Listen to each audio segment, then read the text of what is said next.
English 5, Quarter 3 Week 4. To begin another quarter in English 5, today you will know how to distinguish different types of informational or factual texts using text structures and language features. As you go on in developing your skill in distinguishing the types of informational texts, you will also improve your skills in inferring the meaning of borrowed words and content, specific terms from other learning areas, using context clues, and reading grade level text with accuracy, appropriate rate, and proper expression. After going through this lesson, you are expected to distinguish text types according to purpose and features, classification and explanation. Texts are written for a variety of purposes, using different forms and standards of composition. These forms of writing are known as text types. The phrase text type is a way of classifying and defining different types of language interaction, both spoken and written. It refers to the purpose of a text and the way it is written. Here are some examples of different text types: classification, explanation, enumeration, time order. In this part of our lesson, this is going to primarily focus with the first two types of texts, which are the classification and explanation text types.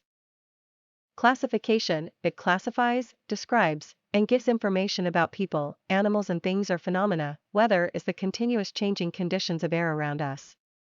These changes can take many forms, including wind, rain, and snow. They influence how people live every day. When it rains or snows, many persons are often forced to stay indoors. Weather also affects one's choice of clothes.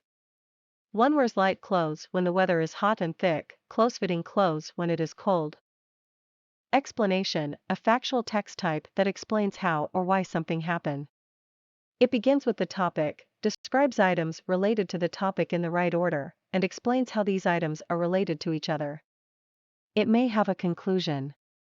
This type is written in the present tense. The building of gases in the Earth's atmosphere causes the greenhouse effect. With so many gases in the atmosphere, Earth becomes like a greenhouse because the heat from the surface cannot easily escape into the outer space. Because of the gases that block the heat from escaping to the outer space, there is global warming, thus, the temperature of the Earth rises. Guide questions: 1. What are the first two types of text according to purpose? 2. What is the difference between classification text and explanation text? Learning task number 1, directions. Look at the picture below and answer the questions in your notebook. 1. What do you think is the message of the picture? 2. How did you adjust in the considered new normal of schooling? 3. Based on your answer from the previous question, what is your purpose in writing it? Is it to classify, to explain, or to enumerate? Why? Learning task number 2, directions. Read the text below and answer the following questions in your notebook. Energy and nutrients are transferred from organisms to organisms through their feeding relationships. Producers are green plants, algae or microorganisms that are capable of making their own food. They make their own food by converting the energy from the sun into chemical energy. Producers provide energy and nutrients to other organisms. Consumers get their energy by feeding on plants and other organisms. Therefore, all animals are consumers. Organisms that eat only plants are herbivores. Living things that eat other animals are called carnivores. Some animals which eat both plants and animals are omnivores. Questions: 1. What is the text about? 2. What are the two organisms stated from the text? 3. How is the producer and consumer classified or described in the paragraph? 4. What is the purpose of the writer in writing the text? 5. The selection is an example of what text type?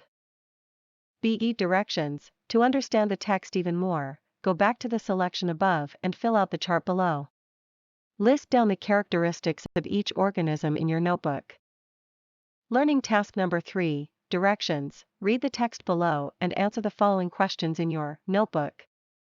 Rice terraces of the Philippine Cordilleras, outstanding universal value. The rice terraces of the Philippines Cordilleras are an outstanding example of a developed, living cultural landscape. They can be traced as far back as 2 millennia ago in the pre-colonial Philippines. They are found in the remote areas of the Philippine Cordillera mountain range on the northern island of Luzon, Philippine archipelago. These historic terraces cover an extensive area. The property consists of 5 clusters of the most intact and impressive terraces located in 4 municipalities. They are all the products of a Ifugao ethnic group, a minority community that has lived on these mountains for thousands of years. The Ifugao rice terraces are an ideal example of a living cultural landscape of beauty beyond compare. The Ifugao rice terraces are valuable contributions of our ancestors to mankind. They were built 2,000 years ago and passed on through generations, and an example of an ancient civilization that overcame challenges passed by modernization. Questions: 1. What makes the rice terraces extraordinary? 2. Why do you think the Ifugao built the rice terraces? 3.